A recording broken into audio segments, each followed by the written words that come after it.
creio que a ANI, apesar de se ter mantido sem grandes alterações, a determinado momento queria também uma rede de correspondentes, mas em África. Em África, isso sim.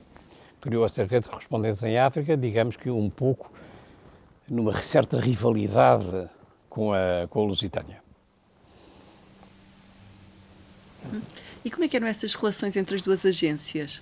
Não existiam. Não existiam? Não existiam. Não existiam. Eu não conhecia ninguém da Lusitânia, ninguém me conhecia a mim. Eu nem sabia, e continuo a não saber onde é que era a Lusitânia. Vi o Lupi uma vez ou duas casualmente. Aliás, toda a minha vida de jornalista foi praticamente feita nas redações. Eu, na ANI, saí em reportagem poucas vezes. A primeira vez foi em 60, fui a Angola, em Moçambique e à Guiné. Quer dizer, eu não via propriamente muitos jornalistas.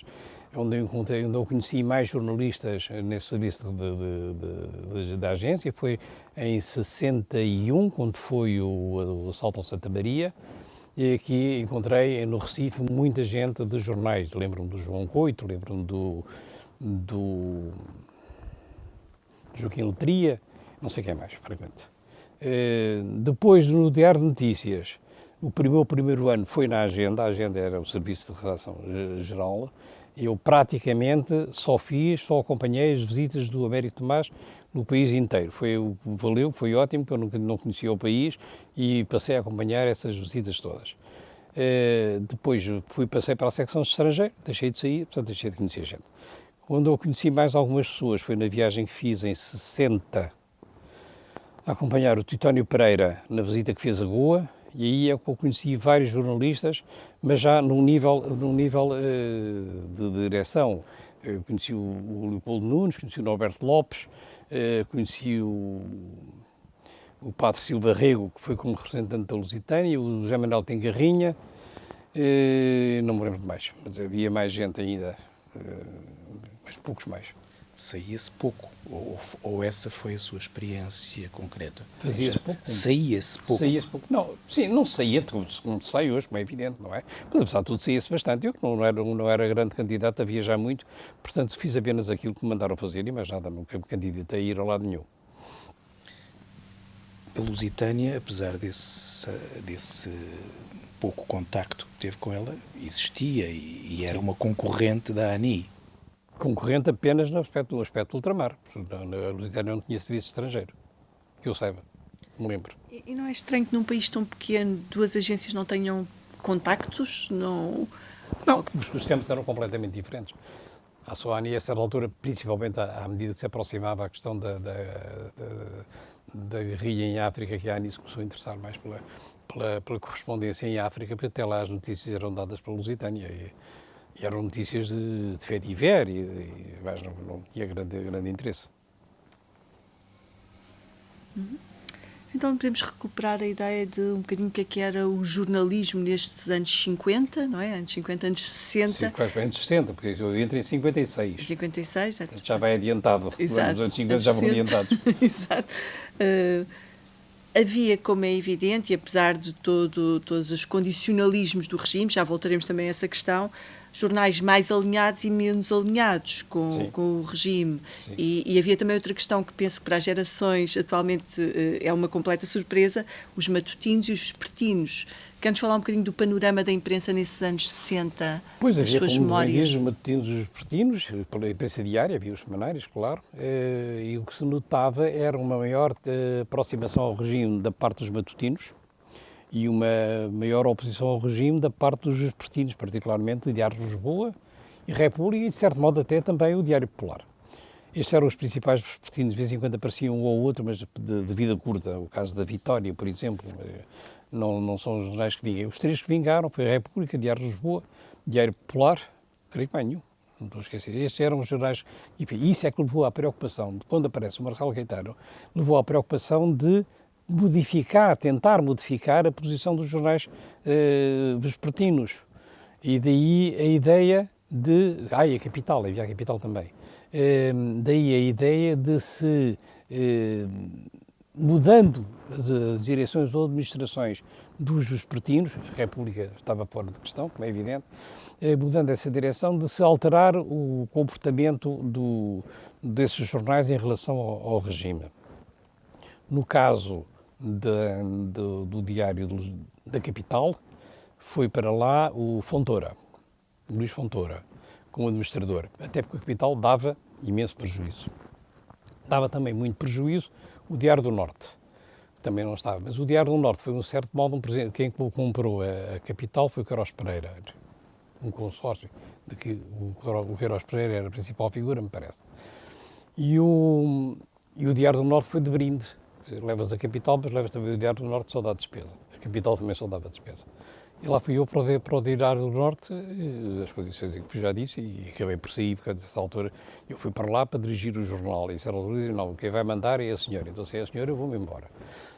Depois a senhora foi-se embora e depois apareceram mais 3 ou 4 diretores. Eu fiquei à espera de que acontecesse. Até que o último disse: este vai sair, mas você não manda nada. Não manda nada, vou-me embora. E pronto, é isto. Não sei se a situação é exatamente a mesma quando falamos de anos 50 e de anos 60, regressando ao tema jornalismo que se praticava e até o perfil das redações. Tem também essa ideia? Há mudanças? Nota-se alguma alteração de 50 para 60? Nos anos 50 vivia-se em paz e tranquilidade. Com a aproximação da guerra em África, é evidente que as posições foram-se alterando. Portanto, as próprias posições dos jornalistas e dos jornais notam-se nessa circunstância. Repare que nas eleições de 1969, enquanto nas anteriores, mesmo nas de 61, em 61 há eleições legislativas, há em 65. Tanto em 61 como em 61 é o programa para a democratização da República mal toca ainda na questão da África. Só o PC, em 1957, é que fala na necessidade da independência das colónias. Depois há a questão de Goa em 61, aí já houve uma certa preocupação com o que é que se iria passar relativamente ao resto das colónias. E em 1965 ainda há muito pouca discussão em torno da África. Só aparece essa discussão, já violentíssima, e o termo também é violento, mas é realmente uma discussão muito acerba, que se passa nas eleições de 1969. Naturalmente que os jornais refletem essas posições políticas. A própria composição das redações... Eu não sei, não faço ideia como é que as redações não eram muito diferentes das que eram em 56, poderiam ter mais gente eventualmente, mas não era muito óbvio.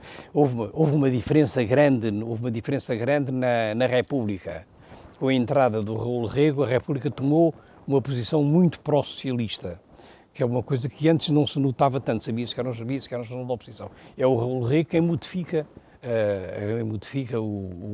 a República.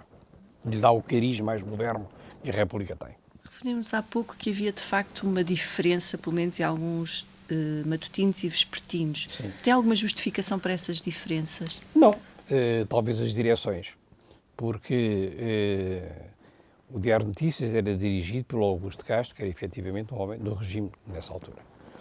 O Século estava preocupado em manter a sua rede de correspondência assim, mas não hostilizava o regime, embora tivesse uma aura republicana que vinha-lhe dos velhos tempos, mas que já não se justifica, não se compreendia nessa altura, não era assim já.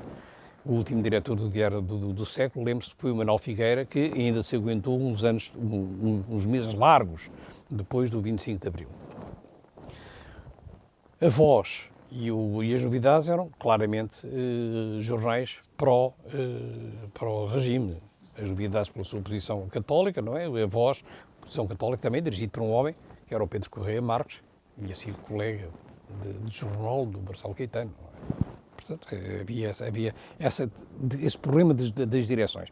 O Diário Popular, o Diário Lisboa, mesmo, e a Capital, mantiveram uma certa posição de oposição ao regime, porque as direções eram efetivamente diferentes das direções dos matutinos. E será isso que explica as posições diferentes.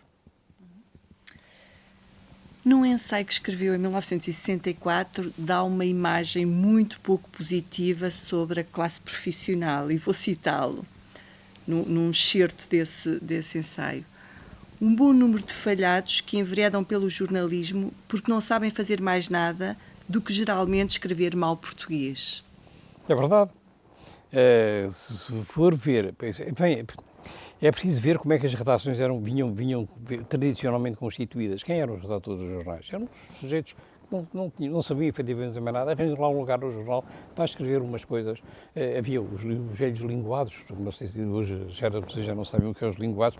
Os linguados eram umas folhas de papel, metade do A4, digamos, e era aí que se escrevia. E competiam os jornais fundamentalmente políticos, os jornais todos da República e que entram ainda pelo Estado Novo dentro. Eram jornais onde os políticos iam fazer umas coisas, escrever e tal. Isso depois modificou-se também, mas não tanto como possa parecer. Portanto, estas redações não eram constituídas por gente... Os grandes nomes não eram os redatores. Aparecem alguns, eventualmente. Aparecem depois alguns homens de grande categoria.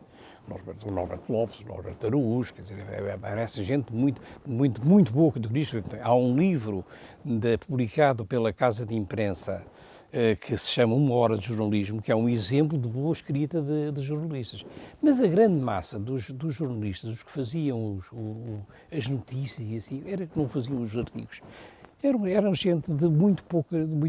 Quando eu entrei para a ANI, em 1956, o nível de estudos exigidos para ser jornalista era a 4ª classe. Só depois é que passou para o 5º ano do liceu. Portanto, não quer dizer que os sujeitos do 5º ano do liceu não tivessem já uma preparação muito melhor que alguns doutores que aparecem hoje por aí. Mas, em todo caso, havia uma certa limitação. Os licenciados eram muito poucos nos jornais, muitíssimo poucos mesmo. Nesse mesmo ensaio, falava já da importância de ser criada, de existir uma escola de jornalismo. Claro que sim. Eu que me valeu até um artigo de um jornalista que estava em Moçambique, não sei se moçambicano, num carneiro, creio que já morreu, que dizia, achou que aquilo escrito por mim, que seria uma espécie de tentativa de fazer uma escola que uniformizasse os cérebros dos jornalistas e, portanto, eu viesse perpetuar o regime e tal. Isso é um pouco a situação que eu fui encontrar em Moscovo, onde não havia censura. Os jornais não eram censurados.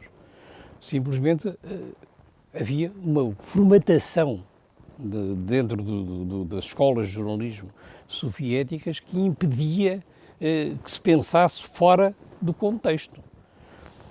Eu tive uma ocasião, fui visitar o diretor da Pravda e cheguei exatamente à hora e ele talvez não pensasse que ainda não estava acompanhado por outra pessoa. Nunca falei numa redação soviética, nunca falei com ninguém que não estivesse acompanhado por outra pessoa.